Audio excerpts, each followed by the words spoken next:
On February 18, 2014, in Springfield, Missouri, a quiet Tuesday afternoon unfolded much like any other day in the city, the winter air resting lightly over the neighborhoods, the streets holding the usual rhythm of families finishing their routines, and children stepping outside for a few minutes of fresh air before dusk settled in. The hour was early evening, the light fading gently behind rows of houses, and the kind of calm that usually defines suburban life gave no hint of what was about to occur. In one of those neighborhoods, a 10-year-old girl named Hailey Owens spent the late afternoon in the familiar space of her community, a place she knew well, a place where the routines of everyday life created a sense of normalcy and comfort.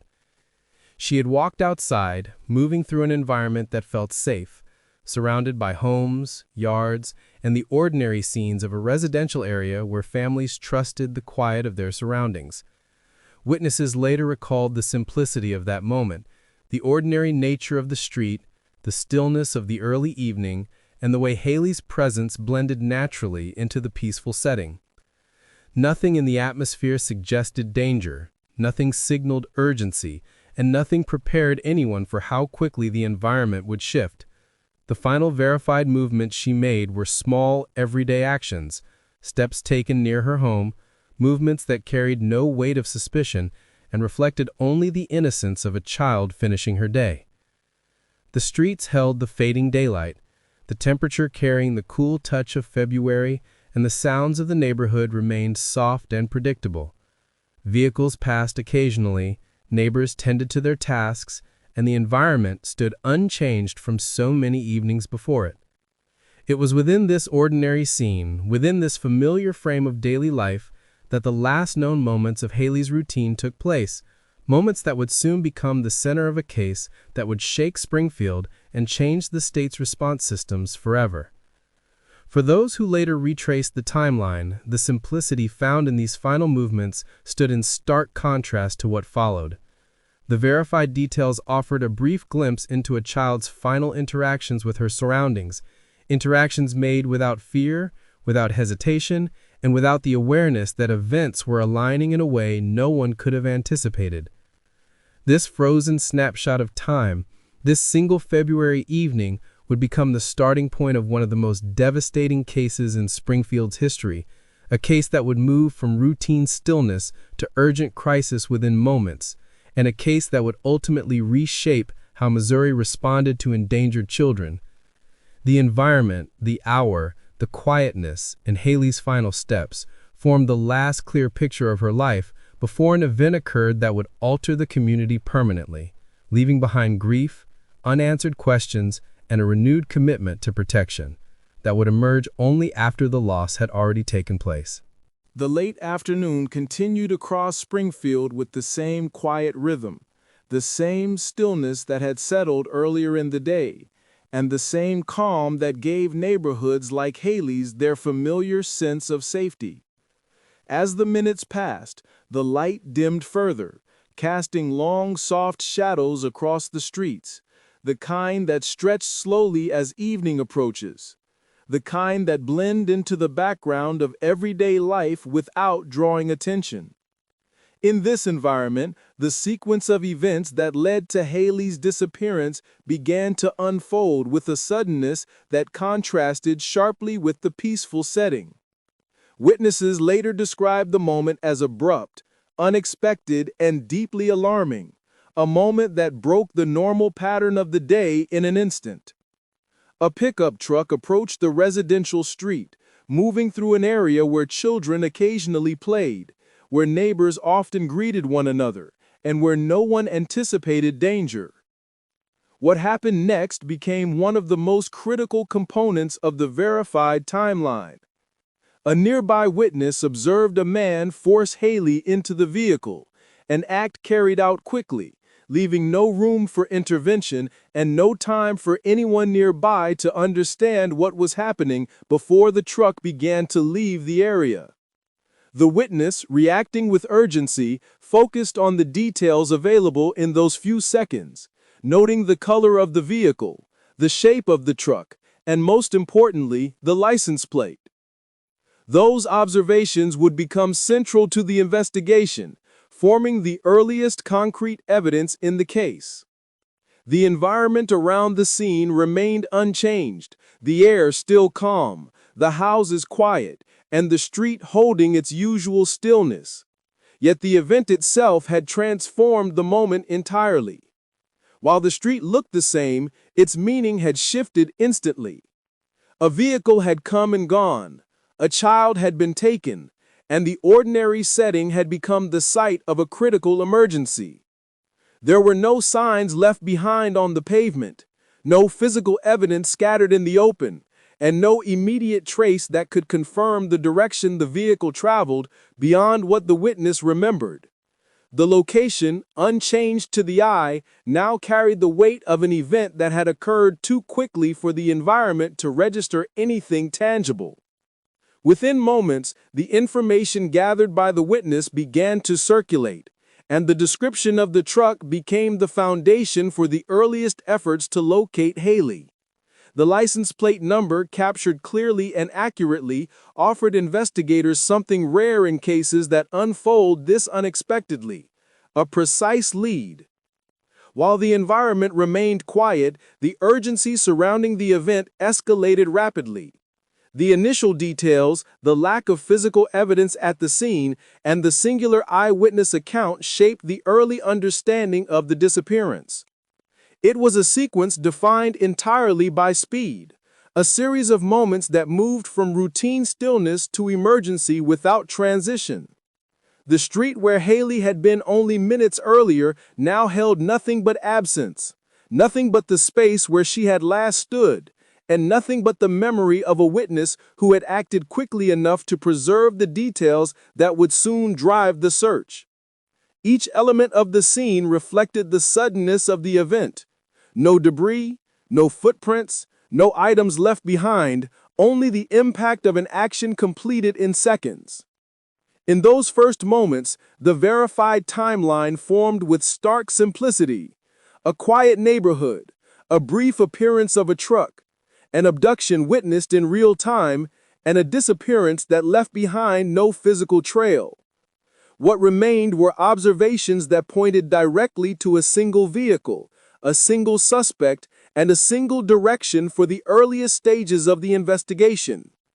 The disappearance marked a turning point for the community, a moment that shifted the atmosphere from peaceful routine to immediate concern. The events had taken place in full view of ordinary surroundings, yet they left behind no clear physical markers, only the recognition that the speed of the abduction had outpaced the ability of anyone nearby to intervene. This moment, captured only through the witness's memory, became the foundation for everything that followed, shaping the search, defining the urgency, and framing the early understanding of a case that would soon expand far beyond the quiet street where it began. The moments immediately after Hailey's disappearance marked the beginning of a rapid, coordinated response, a transition from ordinary routine to urgent action, and a shift that unfolded across multiple layers of local law enforcement within a remarkably short span of time. As the witness relayed the information, the details began moving into official channels, and officers in Springfield were alerted to the situation with clarity, urgency, and an understanding that time was already working against them. The initial call contained the most crucial elements: the description of the truck, the direction it had been seen traveling, and the license plate number that had been recorded with exceptional accuracy. These details allowed responding officers to move past the uncertainty that often surrounds the first phase of a missing child report. Instead, they entered the situation with direct, actionable information, a rarity that shaped the speed and structure of the early search. Patrol units began spreading through the surrounding neighborhoods, scanning streets, watching intersections, and moving into nearby routes that could serve as potential exits from the area. The urgency of the moment guided every decision, the pacing of each action, and the immediate deployment of resources. Officers tracked the flow of traffic, compared passing vehicles to the witness description, and followed every road that connected to the last confirmed location. Within homes nearby, residents began noticing the increased activity, the passing patrol cars, and the energy of an unfolding emergency. Word spread quickly from house to house, and the community shifted into a state of heightened awareness. People stepped out onto porches, looked down the street, and tried to understand what had caused such a rapid change in the neighborhood's atmosphere. As the first officers reached the location where the abduction occurred, they surveyed the area carefully, searching for any physical indicators that might assist them. They looked for tire marks, personal belongings, or any sign of struggle, but the scene remained largely unchanged from its appearance earlier in the evening. The ground held no distinctive impressions, the pavement offered no clear trace, and the quietness of the residential environment made it difficult to gather additional clues. Despite the lack of physical evidence on the street, the precise eyewitness account provided the structure investigators needed. Officers documented the scene thoroughly, noting the conditions of the environment, the lighting, the visibility from nearby homes, and the areas where the witness had been positioned. These details would become part of the official record, forming the baseline for understanding the timing and placement of the events that had occurred. As information continued to move through the police network, investigators began running the license plate through state databases, identifying the registered owner, and preparing to locate the address connected to the vehicle. This step represented one of the earliest pathways toward identifying the suspect, and it moved forward quickly, guided by the urgency of the situation and the clarity of the available data. Meanwhile, additional officers expanded their search radius, entering adjacent neighborhoods, scanning for the truck, and monitoring any location where a vehicle could be parked or concealed. The effort extended beyond basic patrol, incorporating multiple units that communicated continuously, sharing updates and narrowing the possibilities as each area was checked.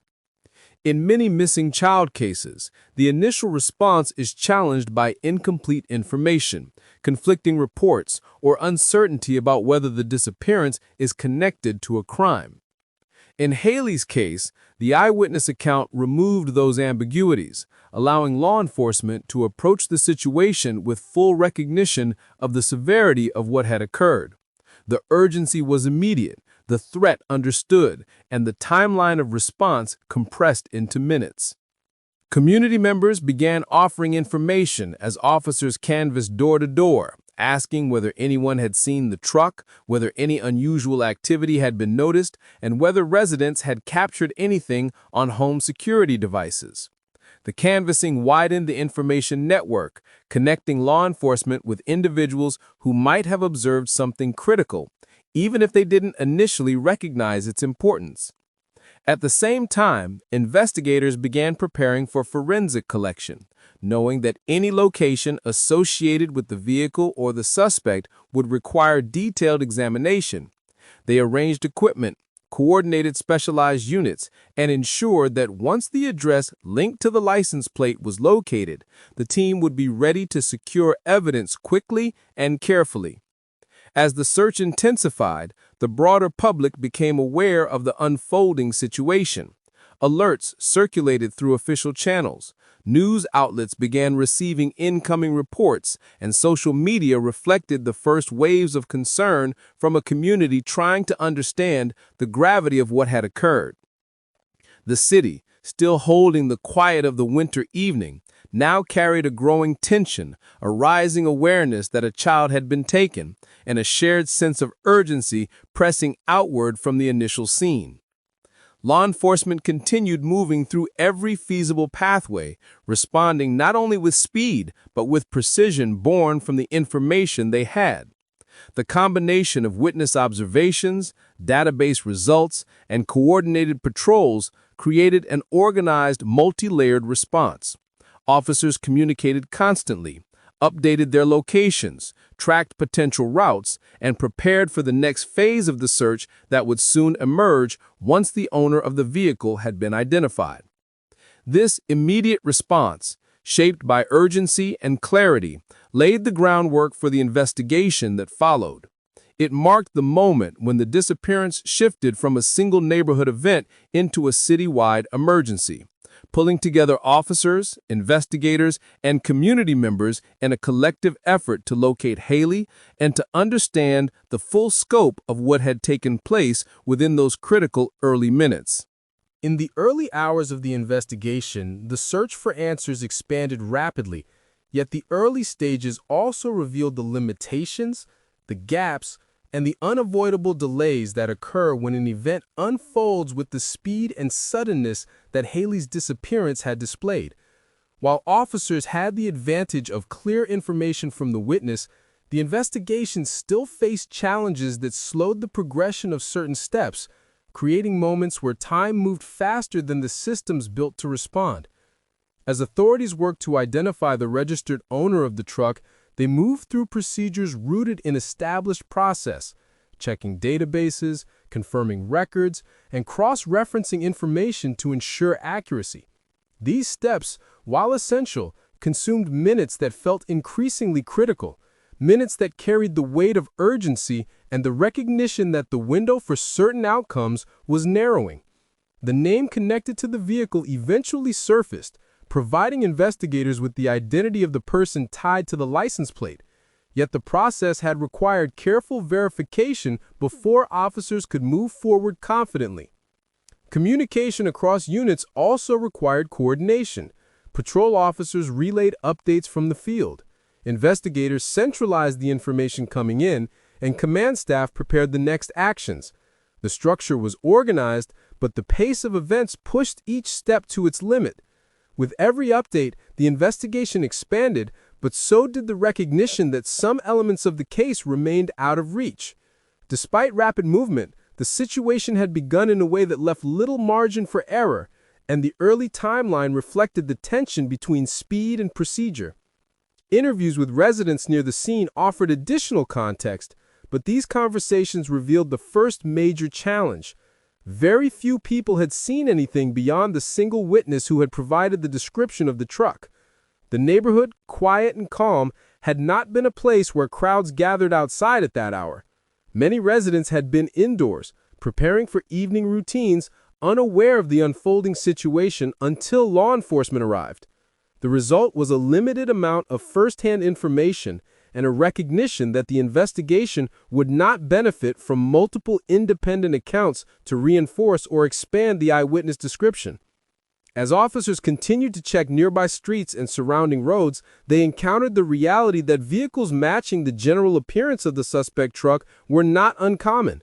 Pickup trucks in similar colors with similar shapes were frequently seen across Springfield. This created a temporary challenge as officers confirmed each sighting, verifying whether a vehicle matched the exact details provided or only resembled them from a distance. These checks consumed time, and each false lead, though necessary to eliminate, represented a moment diverted away from the central path of the investigation. Another early challenge emerged in the process of determining the specific route the suspect had taken after leaving the scene. While the witness had observed the direction of travel, the network of streets and intersections in the area offered multiple pathways, any of which could have been accessed within seconds. Without additional sightings or traffic footage capturing the vehicle's movement, officers had to work through possibilities rather than confirmed paths. Maps were reviewed, likely routes considered, and nearby neighborhoods checked carefully. But the lack of physical evidence on the street meant there were no indicators of where the truck had turned or how long it remained in the immediate area. The absence of physical evidence at the scene represented another early limitation. Investigators documented the pavement, the sidewalks, the surrounding yards, and the edges of the road where the event had occurred. But the rapid nature of the abduction had left no visible trace. There were no dropped items, no identifiable impressions in the ground, or markings that offered clues about the struggle that had been observed from a distance. This lack of physical markers meant that officers had to rely entirely on the witness account and the linked license plate, without the benefit of environmental evidence to support or expand the details. At the same time, the broader communication network faced its own constraints. Information was passing quickly through law enforcement channels, yet the process of notifying the public required structured steps and official confirmation. While alerts began circulating among officers, the transition to broader regional alert systems required additional verification and coordination. The systems designed to inform the public had established criteria, established steps, and established procedures that had to be followed carefully. These processes were efficient, yet they were not instantaneous, and the investigation operated within these limitations as officers worked to ensure accuracy in every communication. As these early challenges accumulated, investigators recognized that the case was moving through a phase defined by both progress and constraints. They had the license plate, they had the description of the suspect vehicle, and they had a clear understanding of the seriousness of the situation. Yet they also faced evidence gaps created by the speed of the event, contradictions between the urgency of the moment and the structure of established systems, and the natural dead ends that occur when an abduction leaves behind little more than witness memory. The process of eliminating early suspects, though necessary, added another layer of complexity. Vehicles reported by community members were checked thoroughly, and individuals with similar trucks were contacted and ruled out through verification. These steps, while essential for accuracy, nonetheless consumed time that investigators felt slipping away. Each vehicle cleared brought clarity to the search, but did not immediately bring law enforcement closer to the truck that mattered most. Contradictory statements also appeared in the earliest hours, not out of intentional misdirection, but from the natural variation in human perception under stress. Some residents remembered seeing a truck earlier in the day, but were uncertain about the time. Others believed they had heard sounds outside, but could not confirm whether they were connected to the event. Investigators documented everything, separating potential leads from background noise, but the inconsistencies served as a reminder of the challenge of reconstructing a timeline in a setting where only one person had witnessed the abduction clearly. Despite rapid progress, these early failures and limitations shaped the trajectory of the investigation. They reflected the tension between immediate action and procedural accuracy, the difficulty of pursuing a suspect whose movements were no longer visible, and the challenge of piecing together a case with limited physical evidence from the scene. Each gap represented a brief delay, each conflicting detail required analysis, and each early dead end reminded investigators that the path ahead would require both speed and precision. As hours passed, the groundwork laid in the initial phase would become vital, but in these early moments, the investigation remained suspended between urgent pursuit and the barriers created by limited information. The case was moving forward, yet it was still marked by the weight of unanswered questions, incomplete details, and the recognition that every minute carried significance. These early challenges set the stage for the breakthrough that would soon follow, a shift that depended heavily on the careful, methodical work carried out in these first critical hours. In the hours following the early challenges of the investigation, a turning point began to emerge, a shift that moved the case from uncertainty toward clarity and from scattered leads toward a single, definitive direction. This shift did not occur suddenly, but through a series of methodical steps, each one building upon the last, each one narrowing the path until investigators reached a pivotal moment that redefined the search for Hailey. The breakthrough began with the confirmed identification of the vehicle's registered owner, a detail that had been processed, verified, and rechecked to ensure complete accuracy. Once investigators confirmed the match between the eyewitness description and the information from state records, they moved swiftly toward the next phase, locating the address connected to the license plate. This step represented the moment when the case transitioned from canvassing broad areas to focusing on a specific location, a place where answers might exist and where the investigation could gather tangible evidence. As officers prepared to approach the residence tied to the registration, they coordinated carefully, organizing units, establishing communication channels, and ensuring that the response would be controlled, measured, and thorough. The methodical nature of this preparation reflected both the urgency and the seriousness of the situation. Investigators understood that the location they were about to enter might contain critical information, and they approached it with both precision and caution. The house connected to the vehicle registration became the focal point of the investigation, a physical place that could be examined, documented, and processed. Upon arrival, officers secured the perimeter, assessed the external environment, and prepared to enter the property in a structured and controlled manner. Each step was conducted purposefully, with awareness that the investigation was moving into a stage where evidence would be concrete rather than observational, where physical details would replace the uncertainty of the earlier hours. Inside the residence, investigators began a detailed assessment, moving from room to room, documenting each area carefully, and noting anything that might be relevant to the case.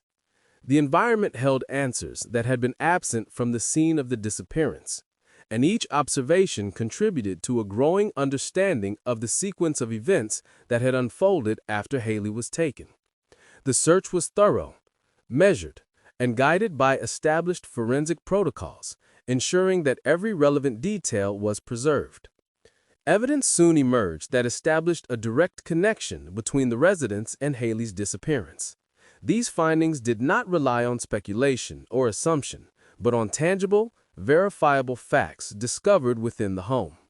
Investigators documented the items, secured them, and began the process of cataloging each piece of evidence for later analysis. The discovery of this evidence represented the moment when the investigation shifted from pursuing possibilities to confirming realities, a turning point that carried significant weight for the case.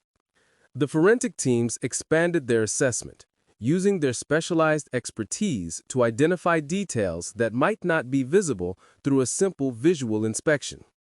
They processed surfaces, examined objects, and recorded the condition of each area with precision.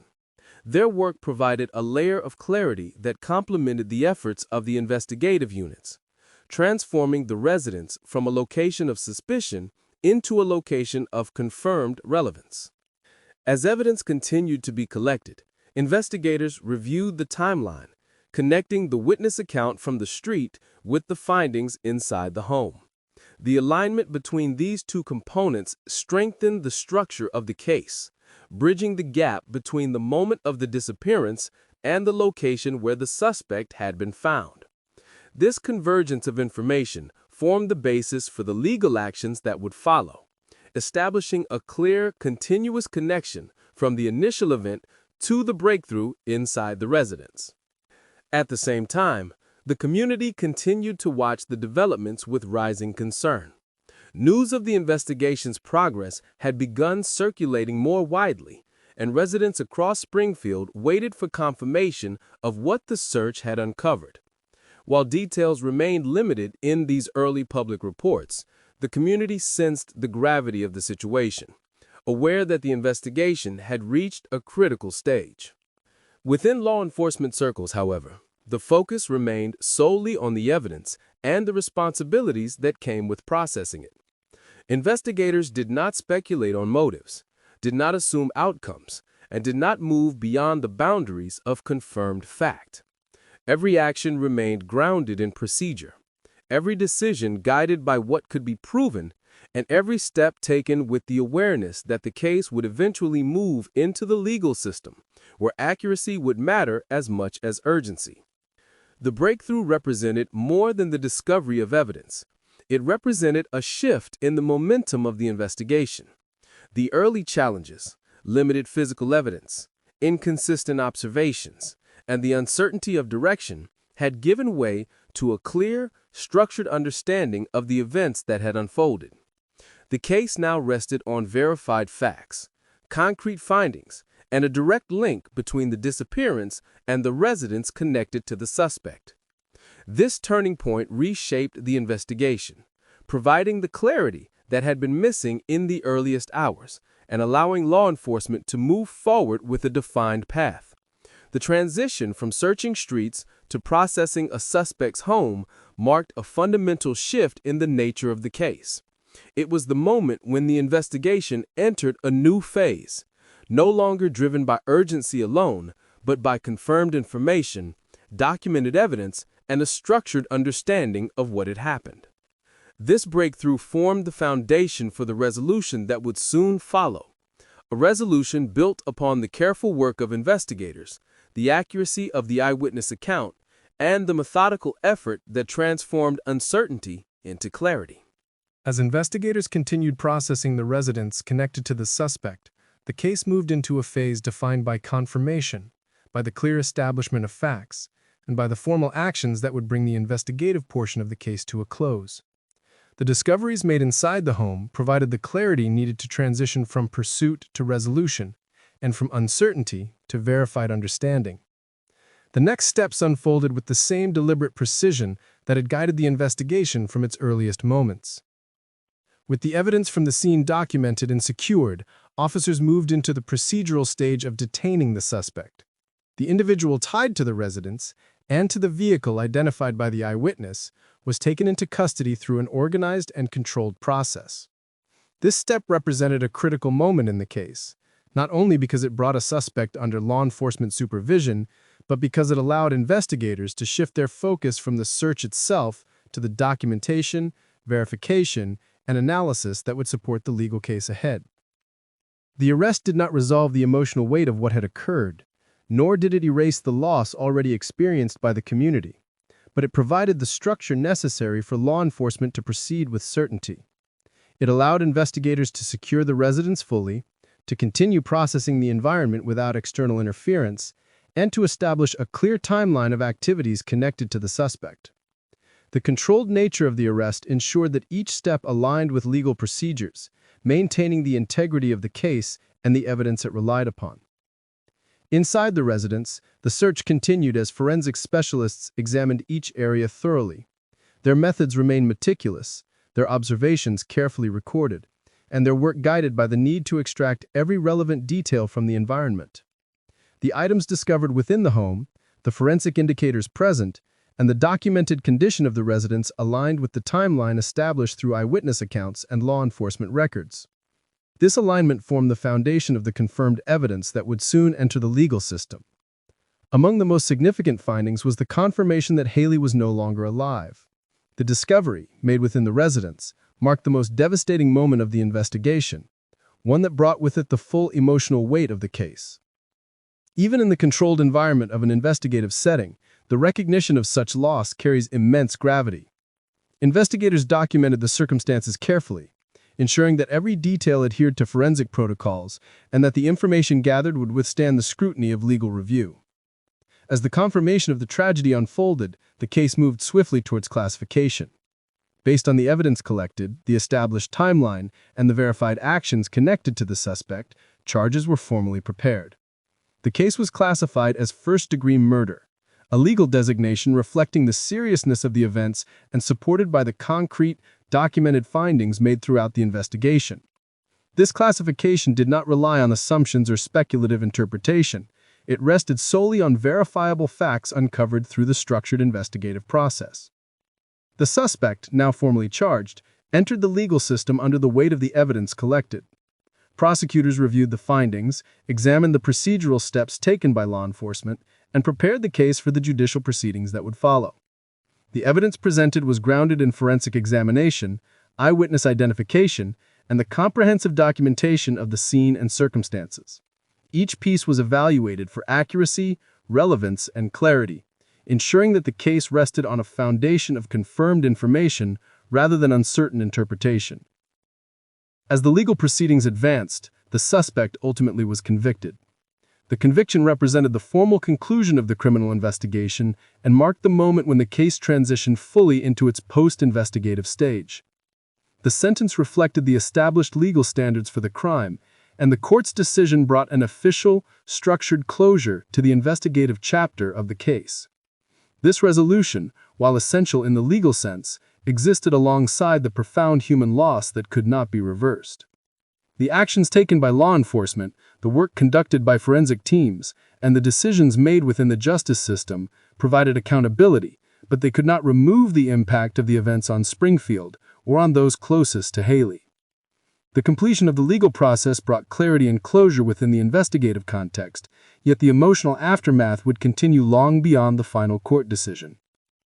Even as the suspect entered the correctional system, the documentation and preservation of evidence remained important components of the case's resolution.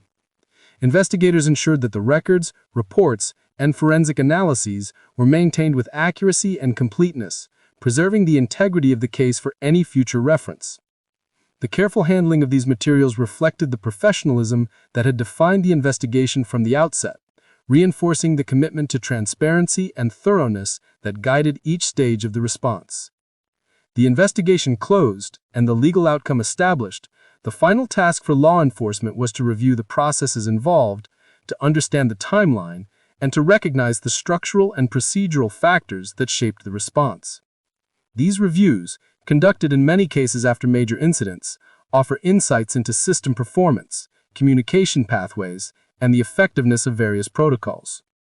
The case of Hailey Owens became one such moment of reflection, prompting officials to examine the systems designed to protect endangered children and the urgency required in moments where every second matters.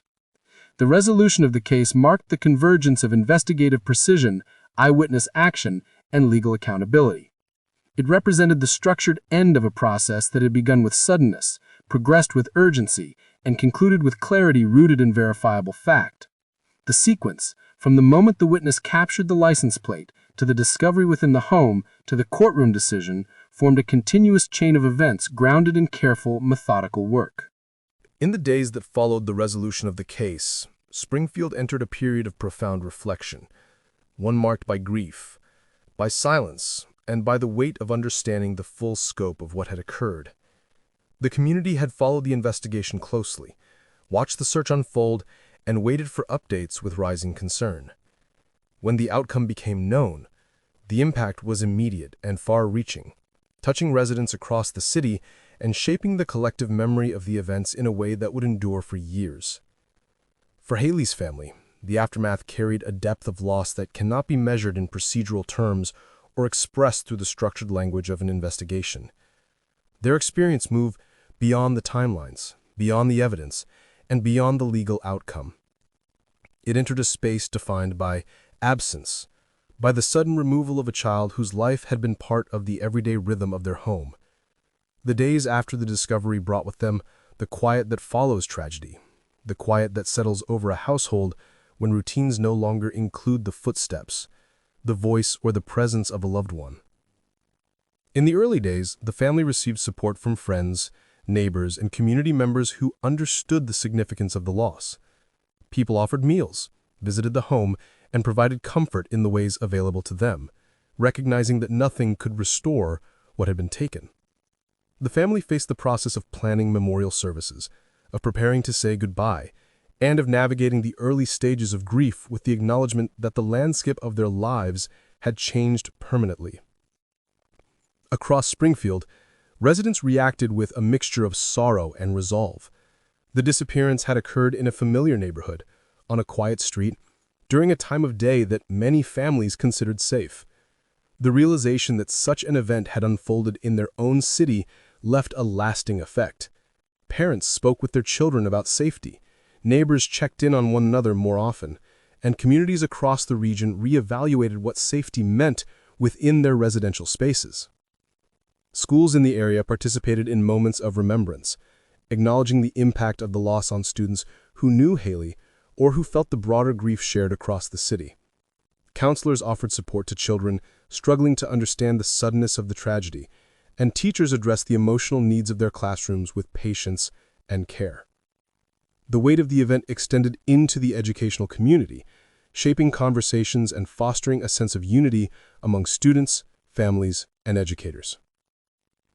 As the legal process continued, residents followed the developments, waiting for confirmation that the justice system had formally addressed the crime. When the conviction was announced, it provided a degree of closure within the judicial framework, but it did not diminish the emotional reality of the loss.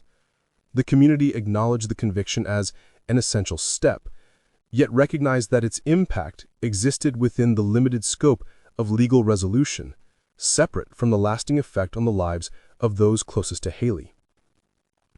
Beyond the emotional response, the aftermath of the case led to broader discussions about the systems designed to protect children in danger. Officials reviewed the sequence of events, examined the communication pathways, and assessed the timeline of the response. These evaluations were not aimed at assigning blame, but at understanding how procedures could adapt to the challenges presented by fast-moving emergencies. The case highlighted the importance of rapid information sharing, coordinated alerts, and efficient communication between agencies. These discussions eventually contributed to the development of legislative changes in Missouri.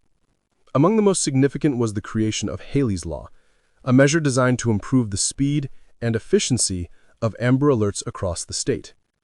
The law aimed to streamline the processes involved in issuing alerts, ensuring that critical information reached the public as quickly as possible in cases where children were in imminent danger. This change reflected the recognition that every minute matters, and that rapid communication can play a crucial role in the early stages of an emergency response. The introduction of Hailey's Law represented a tangible step forward, shaped by the lessons learned from the case. It served both as a memorial to Hailey and as a commitment to preventing future tragedies. While no law can erase the past, this measure offered a pathway to greater protection for children across Missouri, ensuring that the systems designed to safeguard them were equipped to respond with the urgency required. Community memorials also began to appear in the months that followed. Residents organized vigils, placed flowers at local parks, and held gatherings to honor Hailey's memory. These moments of remembrance created spaces for collective reflection, allowing people to express their grief, share memories, and support one another. The gatherings provided a sense of unity, a recognition that the community stood together in the face of loss, and a reminder that the impact of the tragedy extended far beyond the boundaries of a single neighborhood. Over time, these memorials became part of Springfield's landscape, reminders of a child whose life had touched many and whose story had reshaped the city's understanding of safety and preparedness. The continued presence of these gestures showed the enduring nature of the community's response, reflecting the deep connection residents felt to the case and to the family affected by it. As the narrative of the case settled into the city's memory, the closing message became one of honoring the past while protecting the future. The community continued to speak her name, continued to remember her life, and continued to advocate for systems that ensure every child's safety. The events of February 18, 2014 left an indelible mark on Springfield, but they also shaped a legacy built on awareness, action, and the commitment to prevent future tragedies. The impact of the case did not fade with time. It continued influencing conversations about safety, emergency response, and community awareness. Organizations that work to protect children reference the case in discussions about preparedness, and officials continued evaluating the systems that formed the backbone of rapid response efforts. Springfield carried forward the lessons learned, recognizing that the events of 2014 had introduced new awareness into the community's understanding of urgency and vigilance. Yet despite the changes implemented, the memorials created, and the lessons learned, the core of the aftermath remained rooted in remembrance. The story of Hailey Owens stands as a reminder of the responsibilities held by families, by communities, and by systems designed to respond in critical moments. It highlights the importance of vigilance, the value of quick action, and the enduring impact of a community united in purpose. Her story continues to influence conversations, guide improvements, and inspire efforts to ensure that children across the state remain protected. And as this chapter closes, the message that remains is one carried forward by those who continue to remember, those who continue to reflect, and those who continue to advocate for safety and accountability. It is a message grounded in respect for her life, in recognition of the loss felt by her family, and in the commitment to ensure that her memory inspires ongoing efforts to protect children and strengthen communities.